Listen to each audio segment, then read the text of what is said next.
নমস্কার বন্ধুরা, আমি সায়নী। তোমাদের সবাইকে স্বাগত জানাই লিভিং উইথ সায়নী পরিবারে। বন্ধুরা, আজ হচ্ছে মঙ্গলবার, আর আমাদের বাড়িতে প্রতি মঙ্গলবার যেমন হনুমানজির পুজো হয়, ঠিক সেই রকমই জ্যৈষ্ঠ মাস আর বৈশাখ মাস, এই 2 মাস ব্যাপী আমাদের বাড়িতে কিন্তু মা মঙ্গলচণ্ডীরও পুজো হয়ে থাকে। বৈশাখ মাসে শুধু মা মঙ্গলচণ্ডীর মায়ের ব্রত রাখেন, আর জ্যৈষ্ঠ মাসে আমি আর মা দুজনেই মা মঙ্গলচণ্ডী মায়ের ব্রত রাখি। তো মা মঙ্গলচণ্ডীর পুজোই করো, আর যদি হনুমানজির পুজোই করো, তার আগে কিন্তু তোমাকে শিব ঠাকুরের পুজো করে নিতে হবে, এবং অন্যান্য দেবদেবী যখন আছে তখন তাদেরও পুজো করব। আজকে আমি তোমাদেরকে বলবো বন্ধুরা, যে মঙ্গলবারে আমরা কেন হনুমানজির পুজো করব এবং কারা কারা হনুমানজির পুজো করব। এই হনুমানজির পুজো করলে আমাদের বাড়িতে কি কি শুভ ফল আসতে পারে, এবং তার সঙ্গে বলে দেব দুটো রেমিডির কথা হনুমানজির পুজোর। তো সেইগুলোকে ফলো করলে অবশ্যই তোমরা তোমাদের জীবনে অনেক সুখ, শান্তি এবং সমৃদ্ধিকে আকর্ষণ করতে পারবে।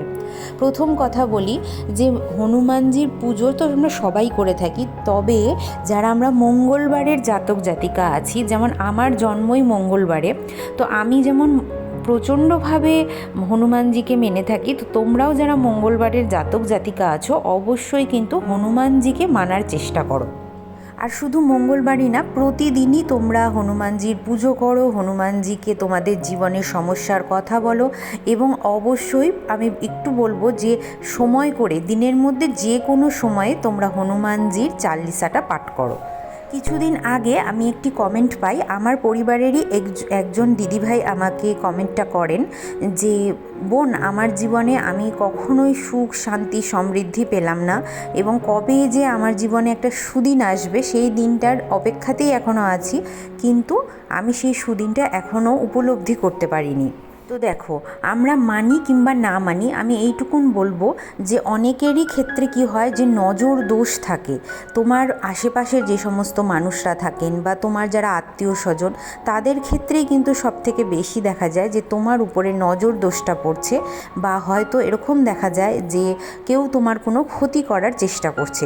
এবং সেটা যদি হয় যে কেউ তোমার ক্ষতি করার চেষ্টা করছে, তাহলে কিন্তু অনেকেই অনেক রকমভাবে, অনেক রকম উপায়ে, কেউ তন্ত্র মতে এই কাজগুলি করে থাকেন। এবং সবথেকে বড় কথা, এটা দেখা যায় যে নিজের আত্মীয় স্বজন বা একদম নিজের যারা চেনা পরিচিত, খুব আপনজন বলে আমরা মনে করি, তারাই কিন্তু এই কাজগুলো করে থাকেন। এই ঘটনাটা তোমরা অনেকেই উপলব্ধি করবে। তো আমার একটাই বক্তব্য হচ্ছে, দেখো, কে কি করছে না করছে সেটা আমরা যেমন একদমই আমাদের হাতে নেই, সেই সঙ্গে সঙ্গে আমরা কি করতে পারি, আমরা ভগবানের শরণাপন্ন হতে পারি। এবং ভগবানের শরণাপন্ন আমরা যদি হয়ে যাই, তাহলে কিন্তু আমাদের অনেকটাই বাধা বিঘ্ন, কোনো অনিষ্ট কেউ যদি করতে চায়, সেগুলো কিন্তু অনেকভাবেই দূরীভূত হয়ে যায়। এর পিছনে অনেক অনেক ব্যাখ্যা আছে, সেই ব্যাখ্যাগুলো আমি না হয় পরবর্তীতে তোমাদের সঙ্গে অন্য কোনো ভিডিওতে শেয়ার করব। আজকে বলি যে প্রত্যেক মঙ্গলবারে তোমরা কিভাবে পুজো করবে। তো দেখো, এখানে আমি কিছু ফুল নিয়ে নিয়েছি। তো এখানে পদ্ম ফুল একটা দেখতে পাচ্ছ, এই ফুলটা কিন্তু আমি মা মঙ্গলচণ্ডীর জন্য এনেছি, আর জবা ফুলটা অবশ্যই আমি আমার বজরংবলীর জন্য এনেছি। বন্ধুরা, তোমরা যারা মঙ্গলবারের জাতক জাতিকা আছো, বা যারা এমনিও জাতক জাতিকা নেই, তাদের যদি এরকম কোনো সময় হয় যে ভীষণ ভয় লাগছে, বা কর্মে উন্নতি হচ্ছে না, বা এটা বুঝতে পারছো যে তোমাদের চারপাশের বাতাবরণটা ঠিক নেই, কেউ তোমাদের কোনো অনিষ্ট করতে চাইছে, আমি বলবো যে প্রতিদিন তোমরা হনুমান চাল্লিশাটা তো পাঠ করবেই, এমনকি হনুমানজির পায়ে একটা হলেও লাল রঙের জবা ফুল বা লাল রঙের কোনো ফুল, গোলাপ ফুল হতে পারে, সেটা কিন্তু তোমরা নিবেদন করার চেষ্টা করো। এতে কিন্তু ভয় দূর হয়ে যায় বন্ধুরা। ভয় বলতে যে কোনো ধরনের ভয় হতে পারে, সেটা হয়তো তোমার বাড়ির কেউ অনিষ্ট করছে এই ধরনের ভয় আসতে পারে তোমার মনে, বা অনেক সময় অনেক নেগেটিভ চিন্তা আমার মনে আসে, বা অনেক সময় দেখা যায় যে এরকম তোমাদের মনে হচ্ছে যে তোমরা কর্মে উন্নতি করতে পারবে না। আবার অনেক সময় সত্যিকারের অনেকের বাধাও আসে, যে কর্ম তুমি করছো ঠিকই, কিন্তু তোমার উপার্জনটা ঠিকঠাক সেই রকম হচ্ছে না, বা তোমার হয়তো এটা দেখা যাচ্ছে যে উপার্জন হচ্ছে কিন্তু তুমি সেটাকে ধরে রাখতে পারছো না। তার মানে কোনো না কোনো বাস্তুতে কোনো না কোনো প্রবলেম আছে, যার জন্য তোমরা সেই উন্নতিটা করতে পারছো না। তো ভগবানের পায়ে অবশ্যই একটা করে লাল ফুল প্রত্যেক দিন দেওয়ার চেষ্টা করো। আর এই যে দেখো তুলসীপত্র, এই তুলসীপত্রটা আমার গাছের থেকে প্রত্যেক দিন একটা করে বা দুটো করে তুলসী পড়ছে। তো এই তুলসীটা নিয়ে এসে আমি কিন্তু ঠাকুরের পুজোয় দিই। আর হনুমানজির পুজো করার আগে অবশ্যই আমাদেরকে শিব পুজো করতে হবে। ভগবান নারায়ণের যে রূপ তোমার বাড়িতে আছে তার পায়ে একটু ফুল বা একটু তুলসী পাতা দিয়ে দিতে হবে। এরপরে দেখো এটা আমি মেটের সিঁদুর নিয়েছি, আর এটা হচ্ছে চামেলি তেল। তো আমি কি করি, প্রত্যেক মঙ্গলবার করে ভগবানের জন্য একটু মেটের সিঁদুর আর চামেলি তেল গুলে রেখে দিই। ওটা আমি সারা সপ্তাহ ধরে ভগবানের ললাটে সেটার কিন্তু তিলক করাই। এই তিলকটাও কিন্তু তোমরা করাতে পারো, এটাও কিন্তু অবশ্যই অনেক অনেক কার্য হয়। এবং ভগবানের প্রসাদী তিলক যদি তুমি নিজের কপালে একটু পরে নিতে পারো, সেটাও কিন্তু অনেক অনেক সুবিধার হয়। আরও একটা কথা বলি, যাদের দেখতে পাচ্ছ যে যারা দেখছো যে ভীষণভাবে তোমরা বাধাপ্রাপ্ত হচ্ছ কর্মজীবনে, তারা কি করবে, তাদেরকে আমি একটা রেমেডি বলে দিই। মঙ্গলবার থেকে শুরু করবে। এই যে দেখো আমরা এই যে বজরংবলীকে যে টিপটা পরালাম, এই টিপটা পরানোর পরে যে হাতে যে তোমার যে মেটে সিঁদুরটা লেগে থাকবে, ওই প্রসাদী মেটে সিঁদুরটা তুমি তোমার কপালে প্রত্যেক দিন স্নানের পরে ধারণ করবে। তারপরে সারাদিনে মুছে গেলে কোনো অসুবিধা নেই, বা তুমি জল দিয়ে মুখ ধুয়ে নিলে তাতেও কোনো অসুবিধা নেই, কিন্তু পুজোর সময় একটু প্রসাদী সিঁদুর নিজের কপালে তুমি ধারণ করবে। আর যে কোনো একটা মঙ্গলবার দেখে বা শনিবার দেখে তোমরা হনুমানজির মন্দিরে যাবে। মঙ্গলবারই কার্যটা করলে ভীষণ ভালো হয়। যাদের প্রচণ্ড বাধা আসছে কর্মক্ষেত্রে বা অর্থনৈতিক সমস্যায় ভুগছো, তারা কি করবে, একটা মেটে সিঁদুরের প্যাকেট কিনে নিয়ে যাবে, বাঁ পায়ে এবং বাঁ কাঁধে ওই মেটে সিঁদুরটা একটু ঢেলে দেবে। ঢেলে দেওয়ার পরে ওই যে প্রসাদী সিঁদুরটা হলো, সেই প্রসাদী সিঁদুরটা তুমি তুলে নিয়ে এসে একটা কৌটোর মধ্যে রেখে দেবে। এই সময় বলি, যখন তোমরা হনুমানজির মন্দিরে যাচ্ছ, সেই মন্দিরে যাওয়ার সময় হনুমানজির যে কোনো একটা প্রিয় জিনিস, জবা ফুলের মালা হতে পারে, লাড্ডু হতে পারে, জিলিপি হতে পারে, সেটা তোমরা কিনে নিয়ে যাবে, হনুমানজিকে প্রসাদ হিসাবে দেবে। এবং ওই যে সিঁদুরটা তুমি তুলে নিয়ে আসছো, সেই সিঁদুরটা ছেলেরা নিজেদের ডান কানের পিছনে আর মেয়েরা নিজেদের বাঁ কানের পিছনে দিয়ে নিজের কর্মক্ষেত্রে, তোমরা যখন হয়তো চাকরি করতে যাচ্ছ সেখানে পড়ে যাও, বা হয়তো কোনো এরকম হলো যে তুমি তোমার ব্যবসায়ী প্রতিষ্ঠানে বসছো, সেই সময় ওটা লাগিয়ে বসো। মানে মোটামুটি স্নান করার পরে এই কাজটা করে নেবে। এবং এই কাজটাও কিন্তু তোমরা মঙ্গলবার থেকেই শুরু করবে।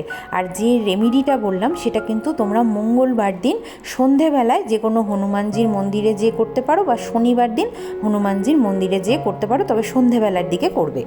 হনুমানজিকে প্রত্যেক মঙ্গলবার তোমরা ভোগে গুড়, চানা, কলা দিতে পারো, লাড্ডু দিতে পারো, অমৃতি দিতে পারো, মিষ্টি রুটি তৈরি করে দিতে পারো। এছাড়াও হনুমানজির অত্যন্ত প্রিয় হচ্ছে মিষ্টি পান, সেটা অবশ্যই চুন আর সুপুরি ছাড়া দেবে। অবশ্যই যে দোকানদার বানাবে তাদেরকে বলে দেবে যে একটু যেন তাতে খয়ের মিশিয়ে দেয়। খয়ের মিশিয়ে দিলে কিন্তু একদম লাল টুকটুকে রং হয়, এটা তোমরা তো সবাই জানো। আর হনুমানজির লাল রংটা ভীষণ প্রিয়। আর পারলে যদি তোমরা প্রত্যেক শনিবার বা মঙ্গলবার হনুমানজিকে বাড়িতেই মেটে সিঁদুর দিয়ে একদম মাথার থেকে পা অবধি ঘিরে মানে করে নিতে পারো, যে উপর থেকে একদম সিঁদুর ঢেলে দিচ্ছ, তো সেটাও কিন্তু করতে পারো। আর দেখো এখানে আমি হনুমানজির যে প্রদীপটা জ্বালিয়েছি সেটা কিন্তু লাল রঙের সলতে দিয়ে জ্বালিয়েছি। লাল রঙের সলতে আমার কাছে থাকে না, আমি সিঁদুরে ফেলে সেটা লাল রং করে নিই। আর একটু চামেলি তেল দিয়ে আমি প্রদীপটা জ্বালানোর চেষ্টা করবে প্রত্যেক মঙ্গলবার এবং শনিবার। যদি সেটা না পারো তাহলে অবশ্যই করে আমি তোমাদেরকে বলবো যে একটা ঘিয়ের প্রদীপ জ্বালাবে, তার মধ্যে 2টো এলাচ আর 2টো লবঙ্গ ফেলে দেবে, তাহলেই কিন্তু হয়ে যাবে। আর মেটে সিঁদুর গোলানোর জন্য যদি তোমরা চামেলি তেল না পাও, তাহলে অবশ্যই ঘি দিয়ে সিঁদুরটা গুলে নেবে। এখন দেখো সন্ধেবেলা, এই সন্ধেবেলাতেও আমি একটা কার্য তোমাদেরকে বলবো। তো দেখো সন্ধ্যাবেলা তো প্রথমেই আগে আমি সমস্ত ঘরের আলোগুলো জ্বেলে নিই। বন্ধুরা, যে নিয়মগুলো তোমাদেরকে বলছি সেই নিয়মগুলো একটু ভালোভাবে করার চেষ্টা করবে, দেখবে অবশ্যই তোমরা তোমাদের জীবনে অনেক ভালো ফল পেয়েছো। এর আগে তুমি একটা 9 সপ্তাহের একটা রেমেডি বলেছিলাম বন্ধুরা, তোমরা কজন প্রয়োগ করেছো আমি জানি না, এবং তাতে কি ফল পেয়েছো সেটাও আমাকে কেউ তোমরা লিখে জানাওনি, তবে লিখে জানালে আমার ভালো লাগবে। আরও একটা কথা বলি বন্ধুরা, অনেক সময় দেখা যায় আমাদের চারপাশের পরিবেশটা ভীষণ থমথমে থাকে, চারপাশের মানুষজনরা আমাদের ভালো দেখতে চান না, সবসময় ঝগড়াঝাঁটি, একটা অন্যরকম পরিবেশ সৃষ্টি করে। হয়তো বাড়িতে কারোর কোনো ঝগড়াঝাঁটি বা অশান্তি কোনো কিছুই নেই, কিন্তু সেই পাড়া প্রতিবেশী বলো বা মনে করো আশেপাশের যারা থাকেন না, আমাদের খুব প্রিয়জন বলে আমরা যাদেরকে ভাবি, তারা হয়তো উটকো এসে বাড়িতে একটা অশান্তি সৃষ্টি করছে। এই ধরনেরও অনেকেরই সমস্যা আছে। তো আমি তাদেরকে বলবো যে তারা কি করবে, প্রত্যেক মঙ্গলবার এই রেমেডিটা বন্ধুরা প্রত্যেক মঙ্গলবার করে করতে হবে। সন্ধ্যা পুজো যখন তুমি দিচ্ছ, সন্ধ্যা পুজোটা দেওয়া হয়ে যাবে, তারপরে তোমাদের বাড়িতে যদি লাড্ডু গোপাল থাকে, লাড্ডু গোপালকেও তুমি সেবা দিয়ে দিলে। সেবা দেওয়ার পরে তুমি একটা কর্পূর নেবে, একটু পরে আমি তোমাদেরকে করে দেখাচ্ছি সেটা। কর্পূর নেবে, কর্পূরের সঙ্গে তুমি 3টে নিতে পারো বা 5টা নিতে পারো সবুজ রঙের এলাচ, মানে ছোট এলাচ যেটাকে আমরা বলি, আর নেবে লবঙ্গ। যদি তুমি 5টা এলাচ নাও তাহলে অবশ্যই লবঙ্গের পরিমাণ হবে 3টে। এই লবঙ্গটি নিয়ে কর্পূর, এলাচ এবং লবঙ্গ একসাথে প্রজ্বলিত করবে। প্রজ্বলিত করে প্রথমেই হনুমানজির আরতি করবে। ওই সময়, যেই সময় তুমি হনুমানজির আরতি করছো, সেই সময় তুমি অবশ্যই বলবে ওম তেজস্বে নমঃ, ওম হাং হনুমতে নমঃ। এই মন্ত্রটি 3বার তুমি উচ্চারণ করবে, বা 5বারও উচ্চারণ করতে পারো, তাতে কোনো অসুবিধা নেই, বা তুমি 9বারও উচ্চারণ করতে পারো। তোমার যেরকম মন চাইবে, 5, 9, 7, 11 এরকমভাবে উচ্চারণ করার পরে তারপরে তুমি ওই যে প্রদীপের যে শিখাটা হবে, সেই কর্পূর আর এলাচ লবঙ্গের শিখাটাকে তুমি সারা ঘরে চারিদিকে ছড়িয়ে দেবে। এবং তারপর যে মানে ভস্মটা বেরোচ্ছে সেই ভস্মটা তুমি অবশ্যই পরের দিন জলপ্রবাহ করে দিতে পারবে।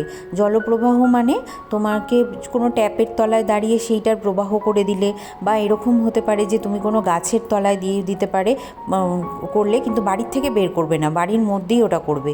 এতে কিন্তু তুমি অনেক অনেক অনেক সফলতা পাবে, অনেক তোমার চারপাশের যে সমস্ত উটকো অশান্তি ঝামেলা সেগুলো চলে যাবে, বাড়িতে আর্থিক আয় উন্নতি হতে থাকবে, এবং তার সাথে সাথে ঘরে সুখ শান্তি সমৃদ্ধিও ফিরে আসবে। আমি একটু পরে তোমাদেরকে রেমেডিটা কিভাবে করতে হবে চলো তোমাদেরকে একবার দেখিয়ে দিই। বন্ধুরা, এই দুটো রেমেডি তোমরা ফলো করতে পারো, আর প্রত্যেক শনি মঙ্গলবারে সুন্দর করে বাবার পুজো করতে পারো। হনুমানজি হলেন এমন একজন দেবতা যার স্মরণে তুমি যদি সমস্ত সুখ নিয়ে যেয়ে দাঁড়াও, সে কিন্তু তোমার সেই সমস্ত সুখকে রক্ষা করেন এবং তোমার পরিবারকে সে সমস্ত বিপদ আপদ থেকে রক্ষা করেন। কোনো কুনজর, কোনো কুদোষ, সেই দোষগুলো কিন্তু তিনি কাটিয়ে দেন। এই যে দেখো, এখানে আমি সমস্ত কিছু নিয়েছি। এই যে দেখো, 3টে এলাচ নিয়েছি বলে আমি 2টো লবঙ্গ নিয়েছি, কেন এলাচের পরিমাণটা বেশি হতে হবে আর লবঙ্গের পরিমাণটা কম হবে, আর অবশ্যই কর্পূর নিতে হবে তার সঙ্গে।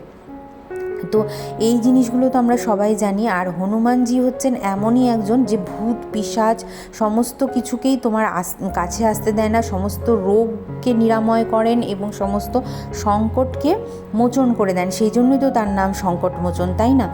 এবং তোমাদের বাড়িতে যদি কোনো রকম কুনজর, কুদোষ, যাই তুমি বলো না কেন, যেটাই থাকুক না কেন, সেগুলো কিন্তু একদম হনুমানজির উপাসনা করতে থাকলে অবশ্যই নিবারণ হয় এবং তার করুণায় সব কিছু ঠিক হয়ে যায়।